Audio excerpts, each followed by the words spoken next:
प्रिय बच्चों, आज हम आरोह भाग 1 के काव्य के द्वितीय पाठ का पठन पाठन करेंगे।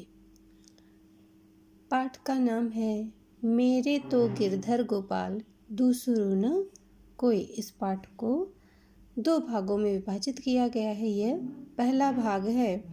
इसकी कवयित्री हैं मीरा जी। मीरा जी का जन्म 1498 ईस्वी में मारवाड़ में हुआ था। इनकी मृत्यु 1546 ईस्वी में हुई थी।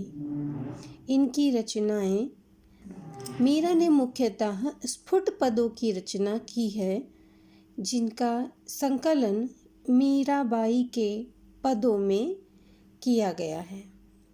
आइए हम अपना पहला पद पढ़ते हैं। मेरे तो गिरधर गोपाल दूसरो न कोई, जाके सिर मोर मुकुट मेरो पति सोई।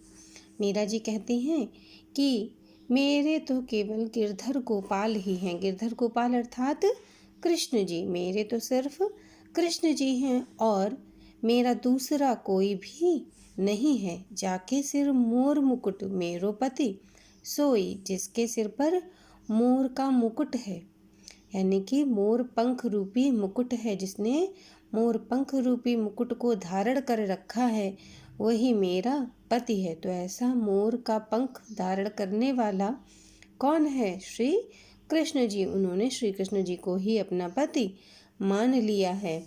छाड़ दई कुल की कानी, कहाँ करी है कोई, संतन ढिंग बैठी बैठी लोक लाज खोई। उन्होंने कहा है कि मैंने अपने परिवार की मर्यादा को भी छोड़ दिया है। अब मेरा कोई क्या कर सकता है? अर्थात मुझे अब किसी की भी परवाह नहीं है। मैं संतों के पास ढिंग अर्थात पास, उनके समीप बैठकर ज्ञान प्राप्त करती हूँ। लोक लाज खोई, उनके समीप बैठकर ज्ञान प्राप्त करने के कारण ही मैंने लोक लाज भी खो दी है, क्योंकि उस समय स्त्रियों को किसी भी संत आदि के पास में बैठने की अनुमति नहीं थी। सुअन जल सींच सींच प्रेम बेल बोई, अब तब बेल फैल गई आनंद फल होई। वो कहती हैं कि मैंने अपने आंसुओं के जल से सींच सींच कर प्रेम की बेल को बोया है। अर्थात न जाने कितने अनगिनत कष्टों का सामना मैंने किया है। अब यह बेल फैल गई है और इस पर आनंद रूपी फल लगने वाले हैं। कहती हैं कि मैंने अपने प्रेम रूपी बेल को, यानी कि मैंने तमाम लोक लाज को वहन करते हुए, उनको सहन करते हुए, उनकी पीड़ाओं को सहन करते हुए मैंने अब इस बेल को सींचा है और अब ये बेल फैल गई है। अर्थात मेरे अंदर कृष्ण का प्रेम पूर्ण रूप से समा गया है और अब तो समय आया है कि मैं अपने प्रेम रूपी आनंद के फल का भोग करूं। दूध की मथनियाँ बड़े प्रेम से बिलोई, दधि मथि घृत काढ़ी लियो डारी दई छोई। वे कहती हैं कि मैंने कृष्ण जी के प्रेम रूपी दूध की भक्ति रूपी मथानी में बड़े प्रेम से मथा है। प्रेम रूपी दूध है और भक्ति रूपी मथानी है, उसको उन्होंने बहुत ही प्रेम से मथा है। और कहती हैं कि मैंने दही से सभी तत्व अर्थात घी को निकाल लिया है और छाछ रूपी सारहीन अंशों को छोड़ दिया है।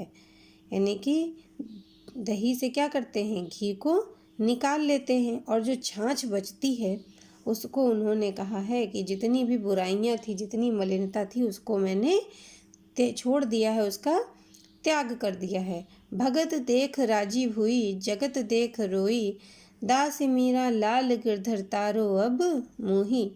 कहती हैं कि इस चराचर जगत में जब भक्तों को देखकर मेरा मन बहुत अधिक प्रसन्न होता है। मैं जब भी भक्तों को देखती हूँ तो मेरा मन बहुत अधिक प्रसन्न होता है, और संसार के लोगों को माया मोह में जब खोया हुआ उनको उस माया मोह से लिप्त देखती हूँ तो मेरा जो हृदय है वो रोता है। मीरा जी अपने आप को गिरधर अर्थात कृष्ण जी की दासी बताती हैं और कहती हैं कि हे गिरधर गोपाल, अब आप ही हैं जो मुझे तार सकते हैं, मेरा तारनहार आप ही हैं। तो प्रिय बच्चों, आज आपका गृह कार्य है मीरा किसको अपना सर्वस्व मानती हैं तथा क्यों, और मीरा के रोने और खुश होने का कारण क्या है। धन्यवाद।